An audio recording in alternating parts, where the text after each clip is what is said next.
Биыл қаңтар оқиғасына 2 жыл болды. Біраз басшы ұсталып сотталды, оны өзіңіз де білесіз. Бірақ жақында бұрынғы ішкі істер министрі Ерлан Тұрғымбаев ұсталды деген ақпарат шықты.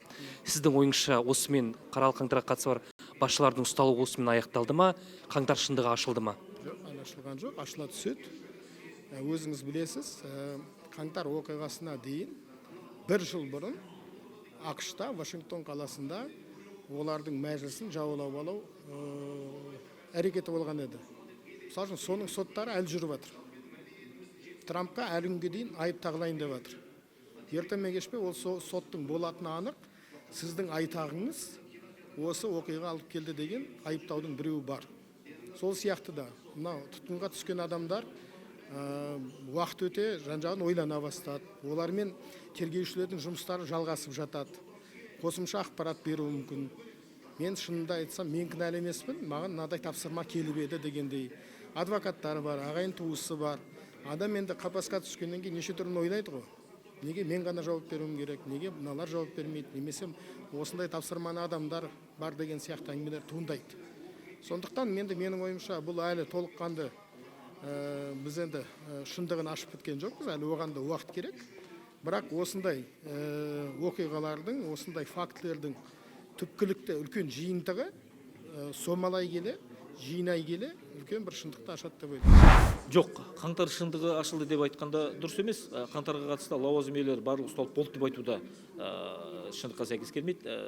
Оған нақты бір мысал келтірейін. Қаңтарға қатысты жалпы тіркелген қылмыстық істердің саны, мынау СТБ дейді, сотқа дейінгі тергеудің бірыңғай тізілімі, бұрынғы айтқан қозғалған қылмыстық істер 5500-ден астам қылмыстық істер келді. Ал сотқа кеткен қылмыстық істердің саны 500-дің төңірегінде ғана.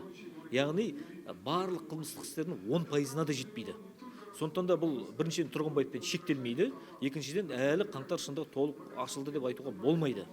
Бұл әлі бірнеше жылға созылуы мүмкін жағдай. Енді өзіңіз ойлаңыз, 238 кем дегенде 238 адам көз жұмды деп отырмыз. Бір қылмыстық істі ашу кейде бірнеше жылға созылатын жағдайлар бар, оңай емес. Ал мына жерде осының барлығын нүктесін қою үшін өте көп уақыт керек болады. Сондықтан да бұл әлі бірнеше жылға созылса да мен таң қалмаймын өз басым. Құқық қорғаушылар анықтайды, кімнің қаншалықты кінәсі айы бар екен. Бірақ жай кетіп бара жатқан адамды ұстамайды бұл жерде. Сондықтан оған да ұстауға да бір негіз бар екендігі анық. Екіншіден 2 жыл болатын себебі менің субъективті пікірім. Бұл жерде ол қаңтар оқиғасы бір күнде дайындалған дүние емес қой. Сондықтан оның да ашылуында да сондай уақыт керек болады. Жасырын көлеңкеде шымылдықтың артында тұрып әрекет жасағандар да бар. Сондықтан оның бәрін айқындау бір күннің шаруасы, бір жылдың шаруасы деп ойламайды. Уақыт өткен сайын ашыла түседі. Оның үстіне әлі де биліктің тармақтарында да осы оқиғаларға қатысты адамдардың болуы ықтимал. Қатысы бар адамдардың болуы ықтимал. Күні кешеге дейін мысалы ұсталып жатқан адам айтулы қызметте болған мысалы. Менің ойым негізі Ерлан Тұрғымбаев туралы ішкі істер басқармасының бастығы министр ғой, мен сіз жайлы. Мен осы күнге неге ол кісі жауапқа тартылма деген ойым болатын өз ішімде. Қазір мен жауапқа тартылып қайтадан қамауға алынды ғой деймін осы. Соның бәрін мен ойлаймын, жете мынау қазір анализ жасалып, соның қандай кімдердің қатысқанын бәрі уақытта шығып келеді. Әрине ол соны үлкен аудиторияға жайылып тұрған жоқ, бірақ біз оның өзінің түсінігіміз бар. Өйткені бұл тегін емес. Енді ішкі істер министрі бұл тегін қалған жоқ қой бізде. Біз бәріміз көрдік. Мен өзім сол өскемен жүрген сол қаңтар оқып 2 күн сол далада жүрдім. Алаңда жастармен кездесіп, күні-түні сонда жүрдік. Соны мен көрдім олардың ішкі істер министрінің қалай жұмыс істегенін. Сондықтан бұл баяғыдан туылған сұрақ болатын. Бұл өте дұрыс сұрақ деп ойлаймын. Қазір көреміз аяқша қалай болатын. Тексерсін, егер адал болса, адал деп тұрасың. Бірақ адал деген мен сенбеймін. Немесе зерттеу, немесе жаңа болған оқиғалардың бәрін тергеу кезінде жаңа фигуралар пайда болуы мүмкін. Сондықтан оған таңғалудың қажеті жоқ деп мен ойлаймын. Себебі сол қаңтар оқиғасы кезінде бұл кісі ішкі істер министрі болды ғой. Жаңа фактілер пайда болуы мүмкін. Жаңағы материалдар пайда болуы мүмкін. Сондықтан мен ойлаймын, бұл әлі де болады фигуралар. Себебі ертең ол кісіні тергеген кезде басқа да фигуралар шығуы мүмкін. Сондықтан бұл процесс әлі толық аяқталған жоқ деп есептеймін. Тұрғымбаев ол енді қаңтар оқиғасының кіндігі емес ол. жаңағы орысша айтқанда клин не сошелся в нем, да, бірақ ол белгілі бір жауапты тұлға деп есептеймін. Себебі қаңтар оқиғасы кезінде облыстық департамент полициялардың барлығы өздерінің жұмыс орындарын жаңағы посттарын тастап кетіп қалу, бұл үлкен қылмыс. Олардың кетіп қалуына команда приказ берген Тұрғынбаев. Осы тұрғыдан ол сол кездің өзінде жазаға тартылу керек еді. Бірақ енді